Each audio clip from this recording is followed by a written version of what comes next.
All right. Good afternoon, everyone. We're just going to take maybe a few more seconds while we wait for people to come in, and then we'll get started.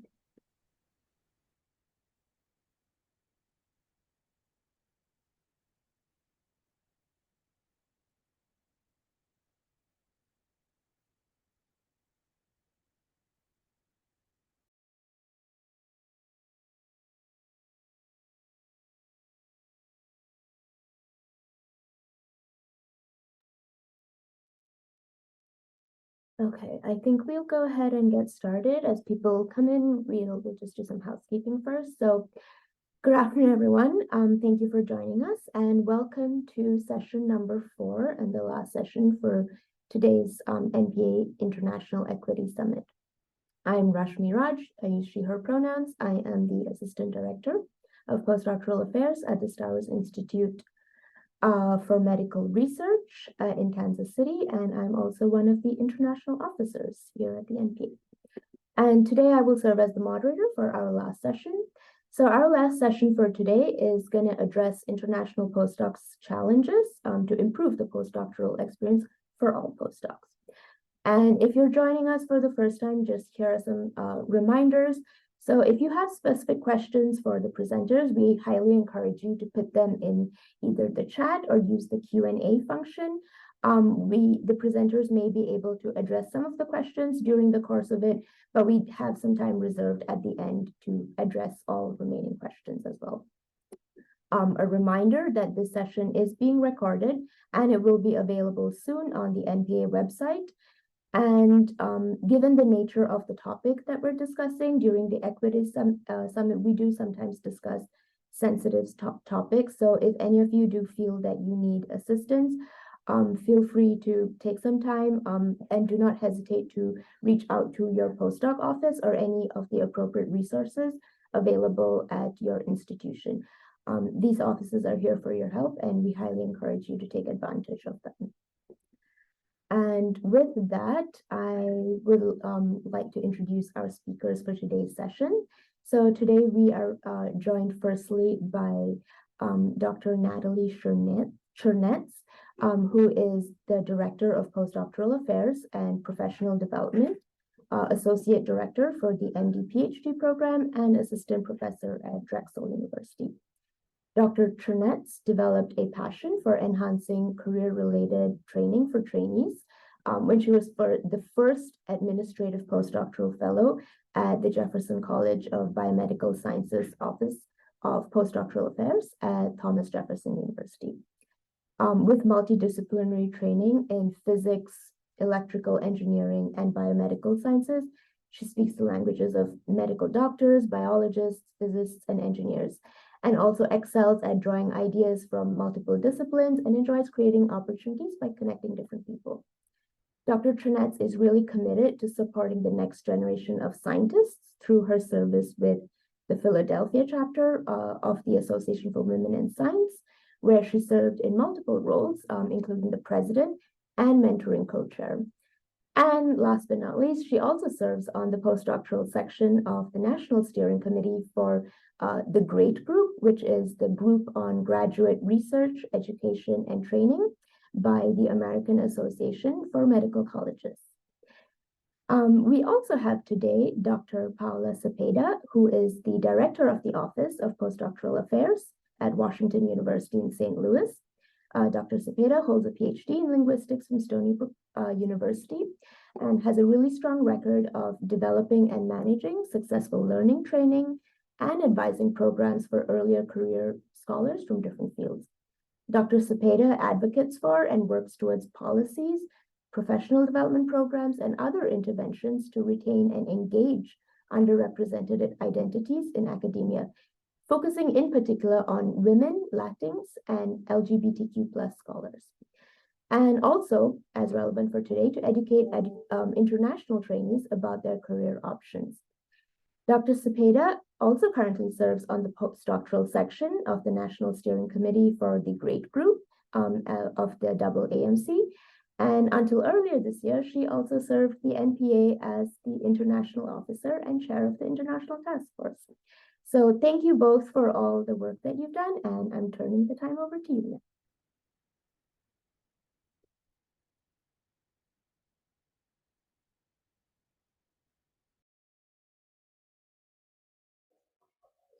Thank you, Rashmi, for this lovely introduction, and thank you for the National Postdoc Association for giving us the opportunity to share our work with you today.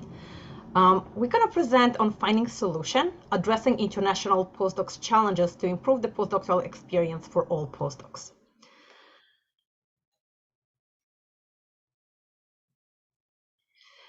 This presentation includes 3 parts. We're going to start by reflecting on the shared responsibility of supporting international postdocs. And then we're going to examine components of what Paul and I call the international postdoc tax. And we will conclude with identifying practices that could elevate some of the effect of this international postdoc tax and improve the postdoctoral experience for all postdocs. When we think about supporting international postdocs, we think about as a shared responsibility. And starting from individual postdocs who are responsible to comply with immigration regulations, but also maintain scientific standards and high productivity. And whether we make it explicit or not, they couple career and professional development with immigration goals, especially if they're looking to start a long-term career in the United States.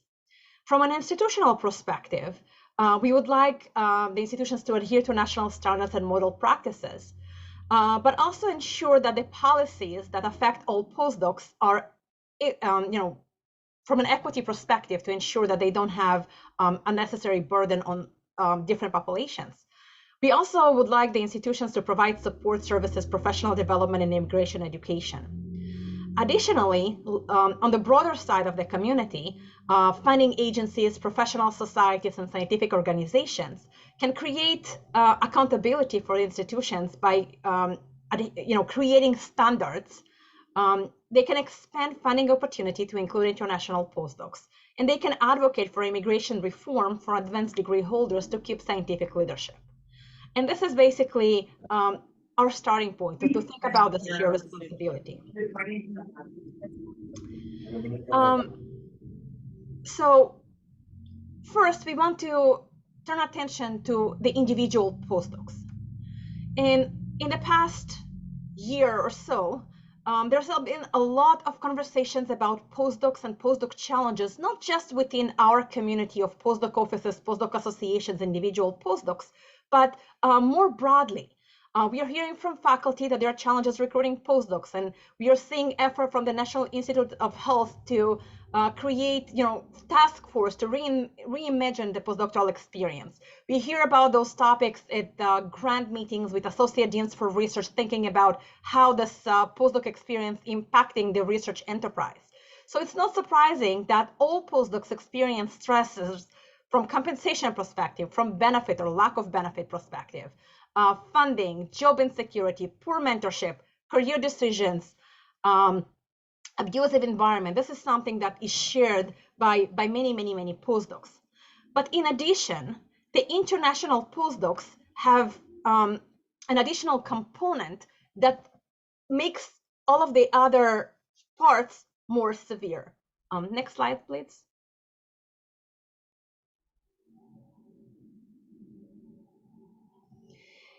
And that component we'd like to call an international postdoc tax. And no, I don't mean the tax system, the US tax system that definitely terrifies some international postdocs. When I think about the international postdoc tax, we think about this disproportionate resource consuming burden that negatively impacts international postdocs in terms of their finances, administrative errands that are time consuming, and emotional well-being. And all of those 3 factors affect their academic productivity and journey.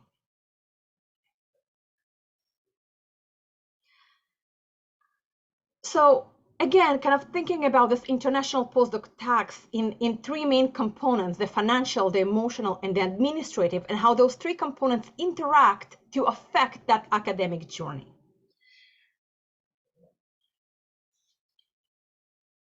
So what we would like to do is to invite you to participate with us in menti.com and use the code that you see on the screen, either by scanning the QR code or by entering the code. And we would love to hear from you.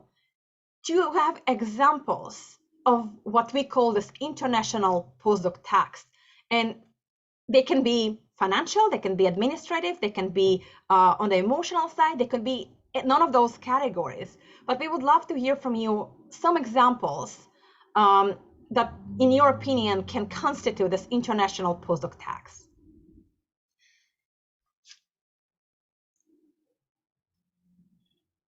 So once again, Paula shared the link in the text, as well as you can scan the QR code to participate on your cell phone.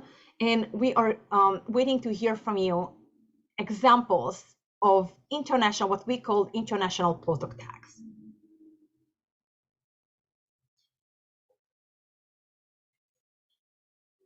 And you can start seeing on the screen some of the responses that you are participating, that you are submitting in real time. We see difficulty seeing family. We see lack of support system, visas, bills, isolation, travel restriction, lack of support system, lack of network, pay. We already heard from some of our speakers today about the health implication, about the intersectionality of identities for international postdocs. We're seeing isolation is highlighted, vulnerability, lack of time, abuse, need for contingencies, understanding US idioms or understanding the culture, immigration issue, relocation expenses, and more and more and more. And I'm sure if we give it more time, we'll see more responses. So let's examine this, what we call the international postdoc tax, and start from the first component.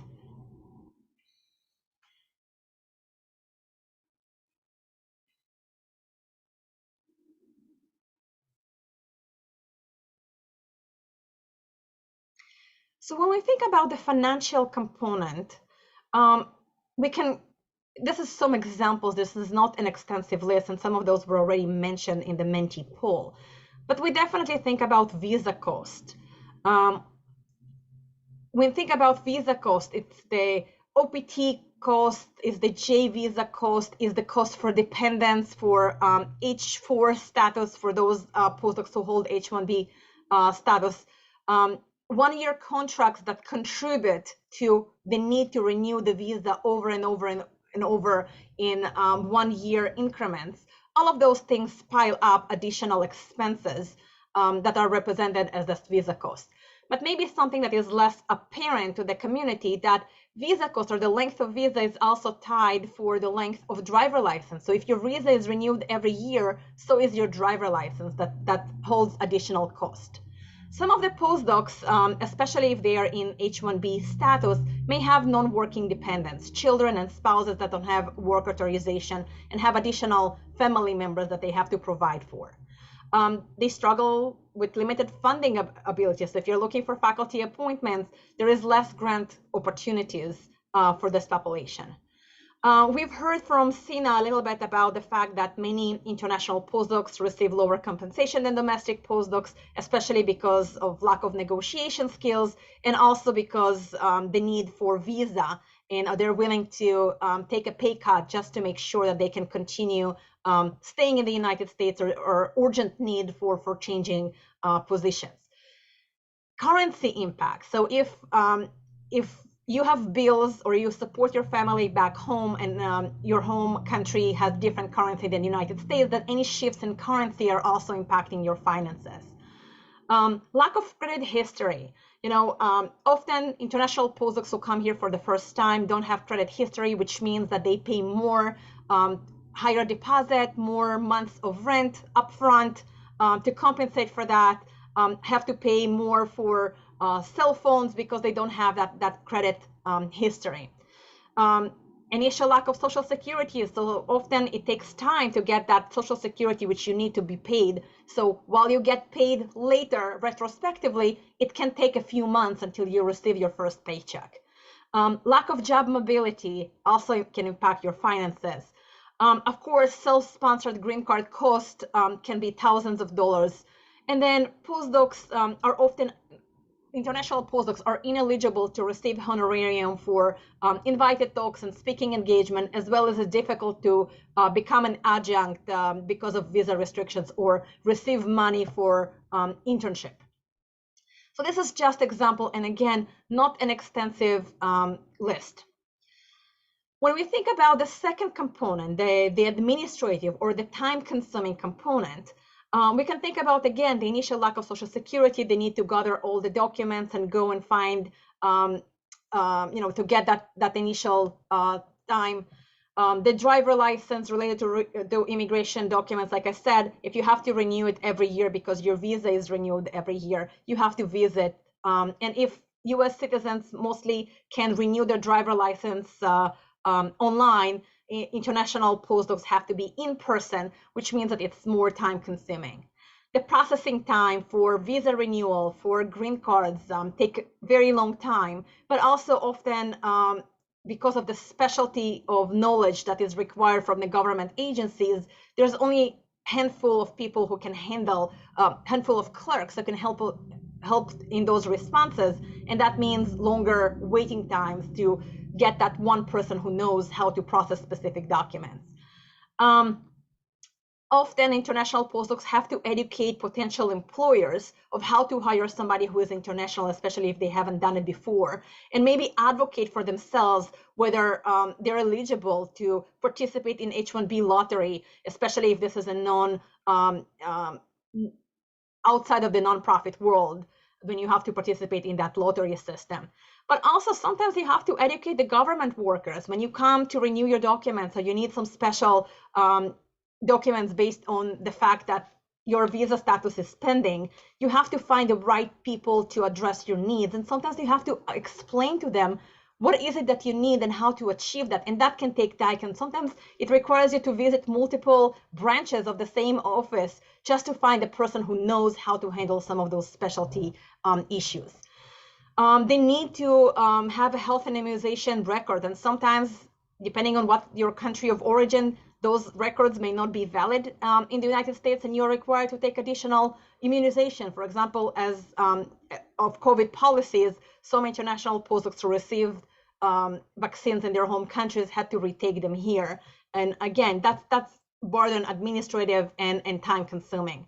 Navigating plenty of systems at the same time, again, from driver license to social security processes to immigration systems to figure out how to file your finances, your tax at the end of the year, all of those administrative, consuming, and taxing activities. So the next component, we already heard a little bit about the emotional aspect, the wellness and well-being impact of being international postdocs. Here, some examples that we share is the fact that you are uncertain about immigration process or outcomes, and even the fact that immigration policies can change at any time and impact postdocs from specific countries, like we've seen in the past few years. You can worry about providing for dependents, those dependents who don't have a job necessarily, not because they don't have the skills for the job, but because they don't have a work authorization. We already heard from Sina, provided a number of examples, the cultural differences and the linguistic shock when you come to the States. It definitely impacts your ability to communicate and the energy that you have to invest to be able to navigate the systems here. We talked about the intersectional discrimination in the previous talk, but again, depending on who you are and what multiple identities you hold, they can impact your experience. Processing times, again, are stressful, long processing times, especially from postdocs who are waiting on green card and have quotas that will not be in line for many, many years. Lack of social support, power differential with PIs. We know that all postdocs have a power differential with their PIs, but in this case, they're not only holding your promotion, they also hold your ability to remain in the United States and renew your contract. So that's a lot of power. Lack of job mobility, impact of international events. So now more than ever, we can appreciate the fact that postdocs from different countries have different effect during large, big, impactful events of how they are able to navigate this by concern from their loved ones on one hand, but also being considered as a token to explain to other people why your country makes specific decisions. And that's additional stressful burden that takes away a little bit from productivity and being able to invest in science. So again, if you take up those three components, the financial, the administrative, and the emotional, we can see that all of them impact this academic productivity. So some evidence suggests that international postdocs may stay longer in their positions because of visa restrictions. It's difficult to move to industry for specific jobs, but also the need to increase your productivity to compensate for the fact that you don't have grant opportunities. So you must show very high productivity from a publication perspective to compensate for the lack of funding. Postdocs who strive to satisfy the EB1 green card category that really have to demonstrate evidence of exceptional ability. So being at that 1 to 3% of the field, of the experts in their field to qualify for this type of green card. So again, showing higher productivity is key, and this affects your academic journey. Thinking about career transitions, the fact that some non-traditional career pathway can impact your immigration purposes and close some of the avenues to pursue permanent residency. But also thinking about this double-edged sword. So on one end, a postdoc must be more productive, but on the other hand, dealing with financial, emotional, and administrative burden, they may have less time and energy to invest in research productivity due to other components of this international postdoc tax. So again, this is some examples to explain and illustrate this term that we coined international postdoc tax.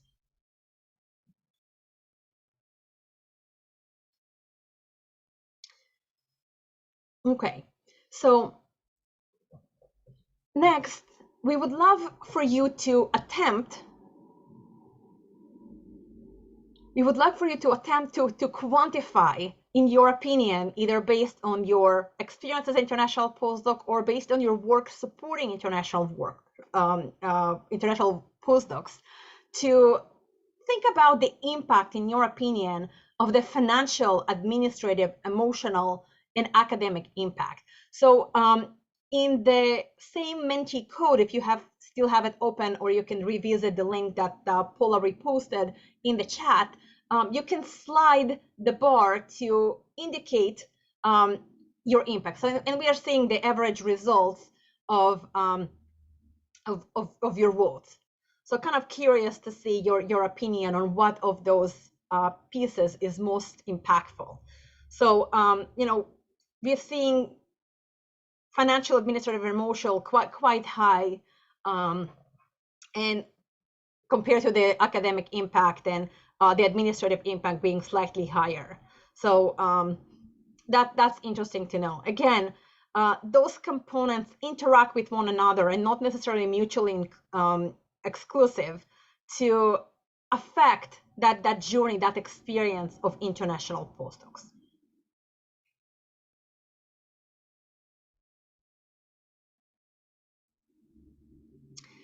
So kind of, again, putting this together, this international postdoc tax is significant, and we need to work together to elevate some of those components. And to do so, it's a partnership between the individual postdocs, the institution, and overarching organizations such as funding agencies, professional societies, and scientific organizations. So now let's put the spotlight on the institutions. And I'm going to turn it to my friend Paula, Dr. Sepolia, to describe some examples of how we think institutions can help elevate some of that postdoc tax. Thank you, Natalie. As Natalie mentioned, so we have already presented what being an international postdoc implies in the taxing different activities that they need to satisfy. They're taxing on them, and that's why it is put over all the other challenges that domestic postdocs have. So let's focus on institutions And this is actually not completely new for NPA people. We have already presented some of these ideas in the WMC grade conference when we discussed this in WMC and NPA, the community forum. That was last year, both of them, September, October 2022. And Dr. Chernetz and I have separately briefed the NIH ACD working group on revisioning postdoctoral training early this year. And we have also mentioned a lot of solutions, but in this time, and there is a word cloud in there that has some of them. I would like to emphasize, 3 of them that we're going to discuss today. So about abusive environments, hidden curriculum, and finally, contract length. So I'm going to go over all of them.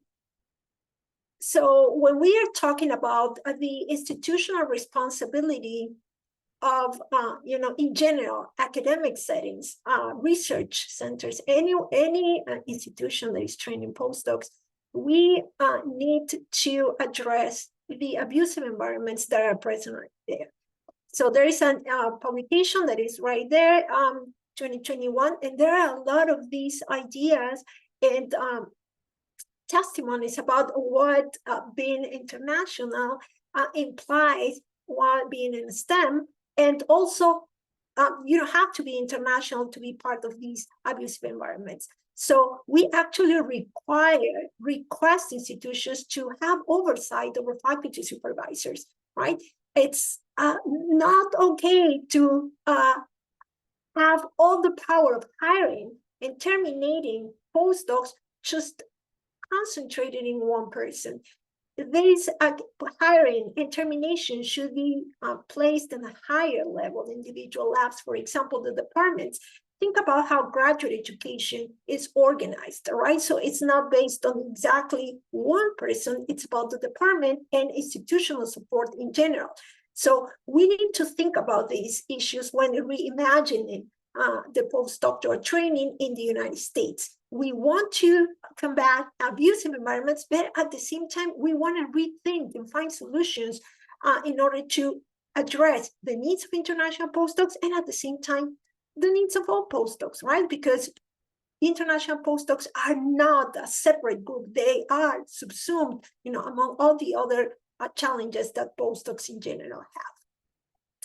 This also means that we need to create more mentor training and maybe make it mandatory, right? And we need to also educate faculty supervisors about the needs of international postdocs. And we also require that the harassment policies, are actually put in effect, and the sanctions are put in place as well, right? Because we want faculty who are abusive, who are creating these environments that are not useful for science or for any human being, to be accountable for this mistreatment at all. And so that is one of the requirements that we need to work together on. The second one is about, this is not moving. We're calling it exposing the hidden curriculum, but in general, what this is about, it's about providing the right information to international postdocs, right? International postdocs who have their graduate education in the United States, maybe they already have an idea of how the academic field works and how an academic institution works, but not all international postdocs have had their graduate education in the United States. So in order to start addressing one of these issues, the International Task Force of the NPA created a document that is called Onboarding International Postdocs, and I'm sharing the link on the chat so that you can have access to that. Okay, it's right there. And this is a document that intends, that addresses actually postdoctoral offices postdoctoral associations, and any other administrator or staff or faculty who supports postdocs. So this is not directly for postdocs. This is for people who are supporting postdocs and who actually need to understand the needs and also to educate themselves so that they can provide relevant advice for to international postdocs.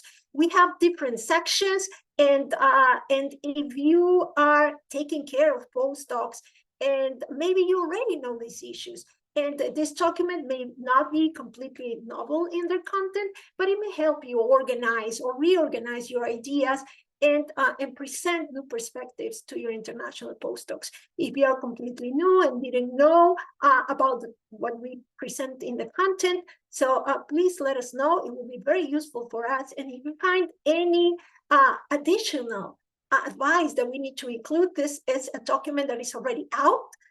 It was introduced to the community in May this year, right? But we are continuously working on that, and the NPA International Task Force is taking good care, keeping this up to date.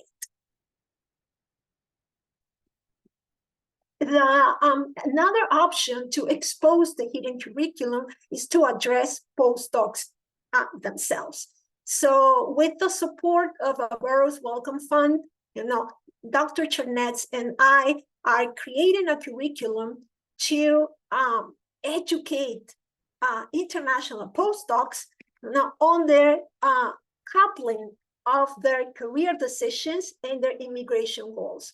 We wrote an article last year that was actually, and I'm putting the link on the chat. We wrote an article last year that was focused again on educating staff, faculty, people, helping and supporting postdocs. And we want to create a curriculum that is actually addressing postdoc needs with postdocs themselves so that they can be empowered to start planning themselves what they're going to do while getting immigration education and working themselves towards their goal of permanent residence if that's what they want to do. We are in the piloting phase at this point, and we're working within our institutions only, and we expect that next year, and more or less at this point, and even for the NPA annual meeting 2025, we can start sharing the results of this, and we will be happy to visit your university or institution or any research center in order to share, our curriculum.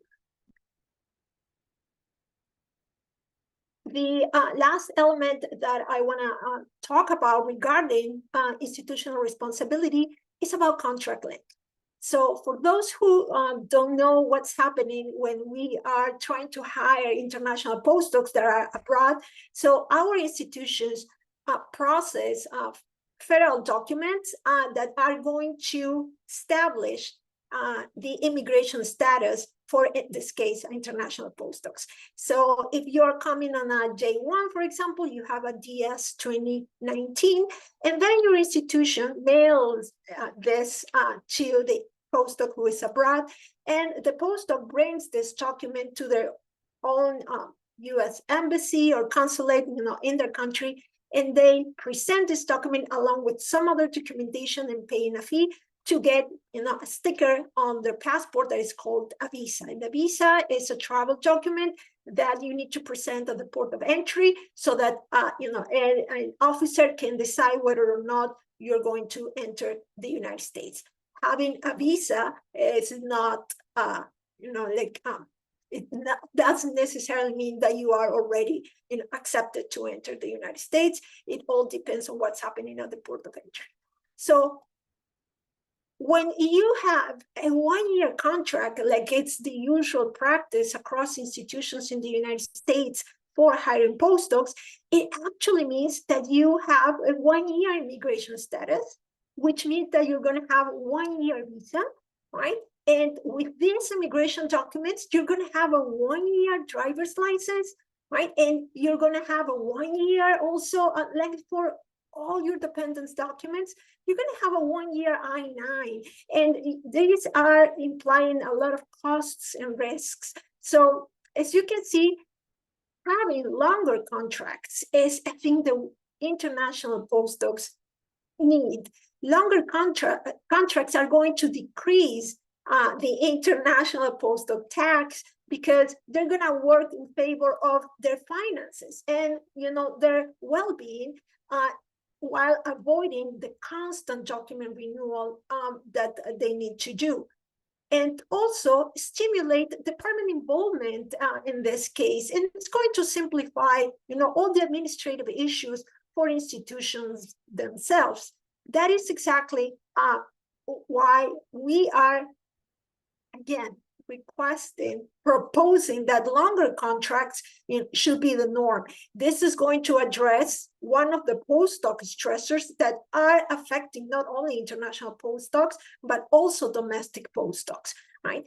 And we have been hearing, that PIs have been struggling to recruit postdocs. And according to Nature's editorial from just a couple of weeks ago, in a survey that they conducted, 81% of faculty who completed the survey said that they understand that the lack of career stability is one of the factors why they don't find postdocs. And 78% responded that, of course, this is paired with compensation, right? So longer contracts should be also paired, with fair compensation for postdocs in general. Only 1% thought that it was just lack of skill of the new PhD graduates, which is not significant at all in this survey. So once we have examined these proposals that we want institutions to just take on and address and proceed, we want to also call all overarching institute organizations, and we're talking about so let me go exactly. We're talking about funding agencies, the professional societies, scientific organizations. So now you are here, you can be member of different scientific organizations, and these all bodies need to be involved into addressing this. So the first thing that we are proposing is advocacy.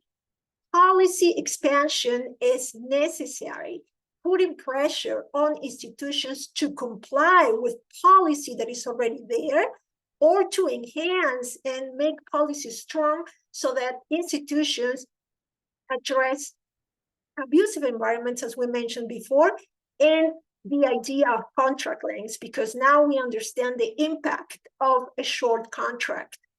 But also, these overarching organizations should advocate for more manageable pathways to permanent residence.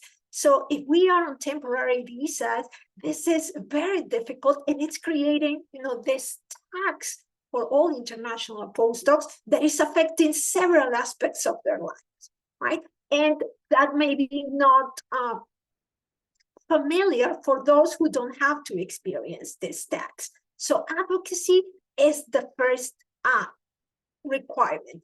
The second one is expanding funding in order to invest in science itself, right? We know, because there's been studies on that international postdocs are really productive, because they need to be highly exceptional if they want to continue in the United States, and apply for permanent residency. They are highly productive. So we need to extend funding eligibility as with K-99, so that it can also include international postdocs.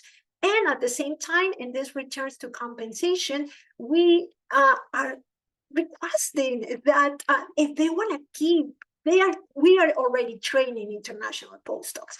They are already paying taxes, right? And they are already advancing science and leadership, in technology for the United States. We need to preserve this investment. We need to retain this highly skilled workforce, who that has been educated by ourselves here in the United States, so that we can continue with this leadership in science and technology. And it's going to have a huge impact on the workforce in the United States as well. The last point that I would like to highlight today is about knowledge, right? And that thing that we called to the hidden curriculum.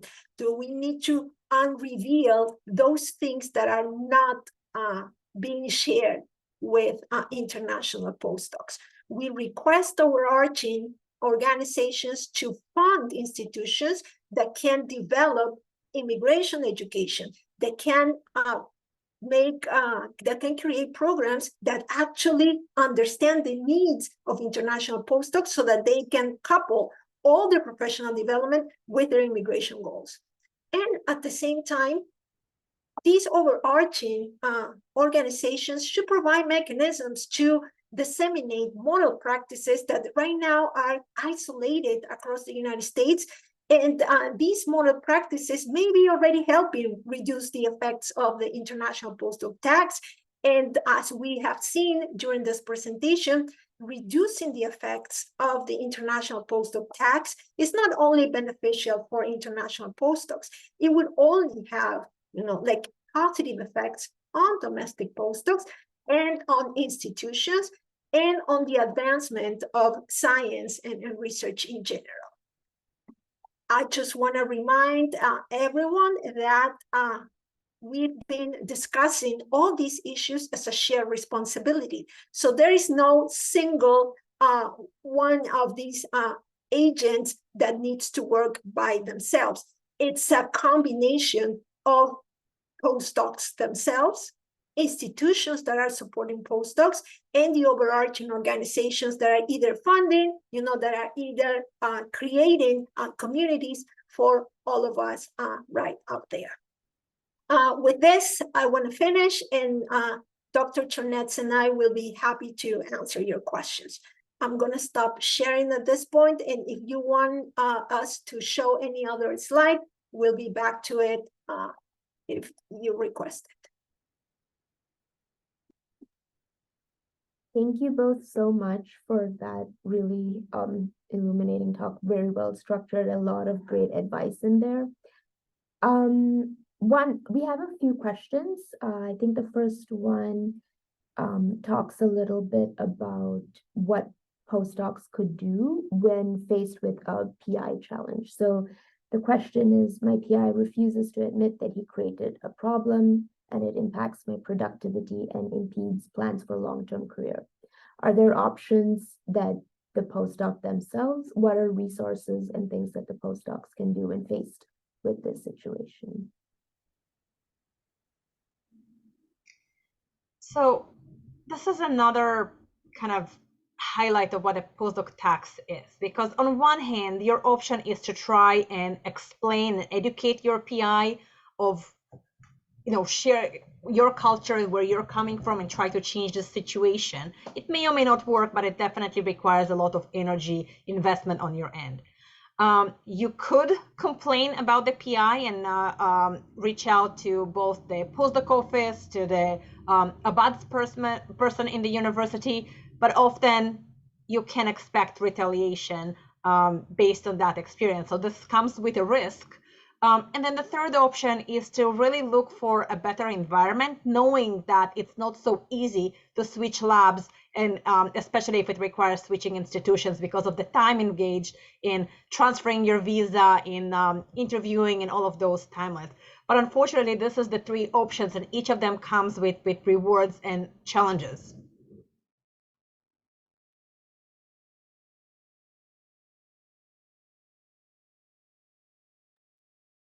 Thank you for that. I hope that any postdocs on the call know that they can reach out to different institutional support for when faced with situations such as this. We have another question. So you've talked a lot about the international postdoc tax and the challenges that come with for international postdocs with that. I'm curious, in your opinion, are there any added benefits that international postdocs get compared to domestic postdocs?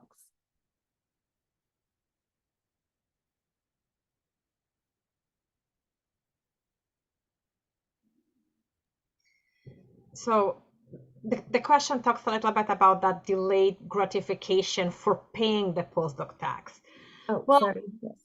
in a way, so there are little advantages for the fact that you have to fight harder to get to the same point as somebody who has a different background than you. With that said, when you work harder and you have higher productivity and you have international experience, knowing how to articulate that, how to convince the employer that you are worth the extra effort of getting through the hoops of getting you a visa, being able to bring this to the table also elevates your reputation within the community. So again, publishing more, establishing those connections potentially with experts who can give you a recommendation letter in the process, establishes your expert role within the field. So small gratification, but I think it's more taxing than gratifying, the fact that you have to combat those challenges just to get to the same place as somebody with a different background.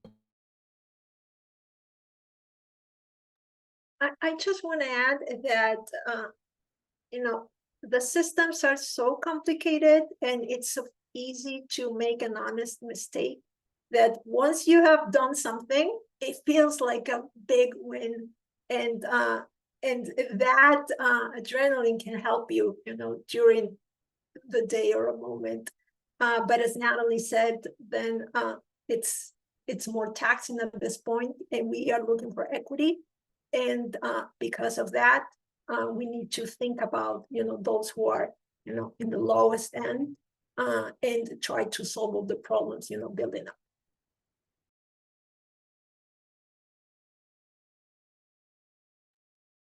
Thank you for that. We'll take the one last question before we wrap up. So is it possible to advocate to foundations and private funders to create a special funding or research grant for postdocs to make it equitable for international postdocs on the job market? Do you have any thoughts around that? It is possible to advocate, right? But keep in mind that the people we interact with are usually not the ones making the decisions. So if you connect with a program officer, for example, from an institution, and we educate that person, this person may pass on the message. And this is an important contribution that we need to do. So this is why we all involved in this academic community, in the research enterprise and an education enterprise need to work together.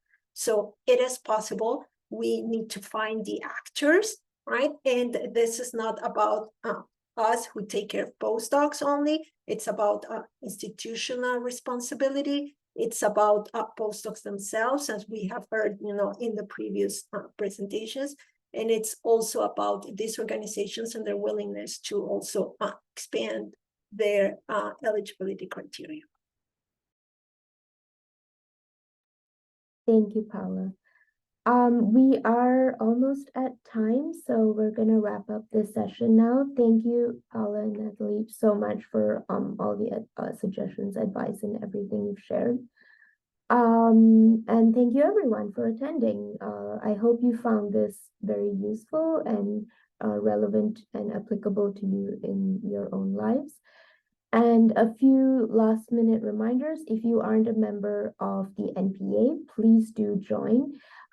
This session has been recorded. It's available. It will be available online. There are a lot of other resources as well. So please do join and take advantage of all these resources. It's free. If your institution is an NPA website, you can check out the NPA website and the chat to find out more. I believe the information will be added shortly.